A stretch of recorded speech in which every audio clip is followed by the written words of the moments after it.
ఆయన ఒక సీనియర్ నేత. గతంలో హ్యాట్రిక్ కొట్టి ఓసారి మంత్రిగా కూడా చేశారు.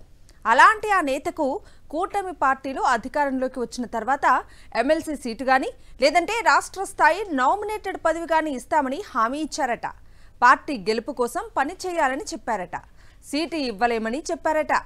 ఈసారి అధికారంలోకి వచ్చేది మనమే, ఖచ్చితంగా సముచిత స్థానం కల్పిస్తామని హామీ ఇచ్చిన చంద్రబాబు యథావిధిగా మొండి చేయి చూపారు. సమీకరణాలు సెట్ అవ్వలేదని జిల్లా స్థాయి పదవి ఇచ్చి చేతులు దులిపేసుకున్నారు. దాంతో ఆ సీనియర్ నేత కుతకుతలాడిపోతున్నారని సమాచారం. చిన్న పదవి ఇచ్చి అవమానిస్తారా అంటూ లోలోన రగిలిపోతున్నారట. ఈయన పేరు నెట్టెం రఘురాం. ఎన్టీఆర్ జిల్లా టీడీపీ అధ్యక్షునిగా పార్టీ బాధ్యతలు నిర్వహిస్తున్నారు. ఉమ్మడి కృష్ణా జిల్లాకు చెందిన టీడీపీ సీనియర్ నేతల్లో నెట్టెం రఘురాం ఒకరు. గతంలో జగ్గయ్యపేట నియోజకవర్గం నుంచి 3 సార్లు వరుసగా ఎమ్మెల్యేగా గెలిచి హ్యాట్రిక్ కొట్టిన నేత. అలాంటి నేత గత ఎన్నికల్లో జగ్గయ్యపేట నుంచి పోటీ చేసే అవకాశం వస్తుందని భావించి ఆ మేరకు పనిచేసుకుపోయారు.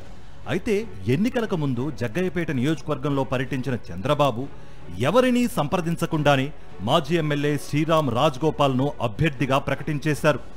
ఎన్టీఆర్ జిల్లా టీడీపీ అధ్యక్షుడిగా ఉన్న తనతో కనీసం ఒక్క మాట కూడా చెప్పకుండా జగ్గయ్యపేట అభ్యర్థిగా శ్రీరామ్ రాజగోపాల్ పేరును చంద్రబాబు ప్రకటించడంతో అప్పట్లో మాజీ మంత్రి నెట్టెం రఘురాం మనస్తాపానికి గురైనట్లుగా వార్తలొచ్చాయి.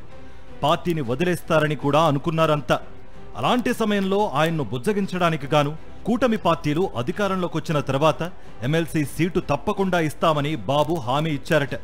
బాబు మాటల్ని నమ్మి అప్పటి నుంచి ఇప్పటిదాకా పార్టీ కోసం పనిచేసుకుంటూ వచ్చిన నెట్టెం రఘురాం ఎమ్మెల్సీ పదవి వస్తుందని, ఓవేళ రాకపోతే రాష్ట్ర స్థాయి విలువ కలిగిన నామినేటెడ్ పదవైనా సరే వస్తుందని ఆశిస్తూ వచ్చారు. ఎన్నికల్లో కూడా తనదైన రాజకీయ అనుభవాన్ని రంగరించి ఎన్టీఆర్ జిల్లాలో పార్టీ గెలుపు కోసం కృషి చేశారు. చంద్రబాబు ముఖ్యమంత్రిగా కూటమి పాలన ఏర్పడిన తర్వాత యథావిధిగా ఆయన తన నైజాన్ని బయటపెట్టుకున్నారని టీడీపీ సీనియర్లు వాపోతున్నారు. అలా ఆవేదన చెందుతున్న వారిలో మాజీ మంత్రి సీనియర్ నేత నెట్టెం రఘురాం కూడా ఒకరు. ఎమ్మెల్సీ సీటు కోసం ఎదురు చూసిన ఆయనకు సమీకరణాలు సెట్ అవ్వడం లేదని, ఆ సీటు ఇవ్వలేమని చెప్పేశారట. జిల్లా స్థాయి నామినేటెడ్ పదవి అయిన కేడీసీసీ బ్యాంక్ చైర్మన్ పదవిని ఇస్తున్నాం, పండగ చేసుకో అని చెప్పేశారట. ఈ నేపథ్యంలో ఇస్తానన్న ఎమ్మెల్సీ ఇవ్వకపోగా జిల్లా స్థాయి కేడీసీసీ బ్యాంక్ చైర్మన్ పదవిని తనకు ఇవ్వడంపై నెట్టెం రఘురాం రగిలిపోతున్నారట. తన అనుయాయుల వద్ద తనకు జరిగిన అన్యాయం చెప్పుకుని అధిష్టానంపై తీవ్ర ఆగ్రహాన్ని వ్యక్తం చేస్తున్నారట. చిన్నా చితక నేతలకు రాష్ట్ర స్థాయి నామినేటెడ్ పదవులు ఇచ్చి తనకు మాత్రం చిన్న పదవి ఇవ్వడం అవమానించడమే తప్ప మరొకటి కాదని ఆయన అభిప్రాయపడుతున్నారని సమాచారం. మాజీ మంత్రి నెట్టెం రఘురాం ఆవేదన, ఆగ్రహాలను చూసి ఆయన అనుయాయులంతా ఓ ప్రెస్ మీట్ పెట్టి అధిష్టానంపై ఓ రేంజ్లో ఫైర్ అయ్యారు. చంద్రబాబుకు ఇది తగదు అని, ఇలాగైతే ముందు ముందు పార్టీ మనుగడ సాగించలేదని అనడం తాజా జిల్లా రాజకీయాల్లో చర్చనీయాంశంగా మారింది. కేడీసీసీ బ్యాంక్ చైర్మన్ వంటి జిల్లా స్థాయి పదవి ఇచ్చి నెట్టెం రఘురాంను అవమానించారని, ఇది చంద్రబాబుకు తగునా అని నెట్టెం రఘురాం అనుచరులు మండిపడుతున్నారు.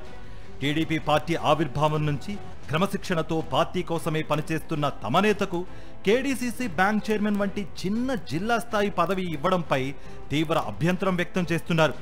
పార్టీలో కష్టపడిన సీనియర్లకు గుర్తింపు ఇవ్వకపోతే భవిష్యత్తులో పార్టీ మనుగడ కష్టమని నెట్టెం మనుషులు వార్నింగ్ ఇవ్వడం జిల్లాలోనూ అటు పార్టీలోనూ చర్చనీయాంశంగా మారిందని సమాచారం.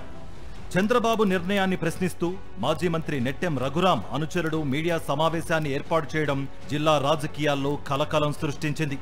విషయం తెలుసుకున్న చంద్రబాబు నెట్టెం రఘురాంను తన వద్దకు పిలిపించుకుని అక్షంతలు వేశారని సమాచారం.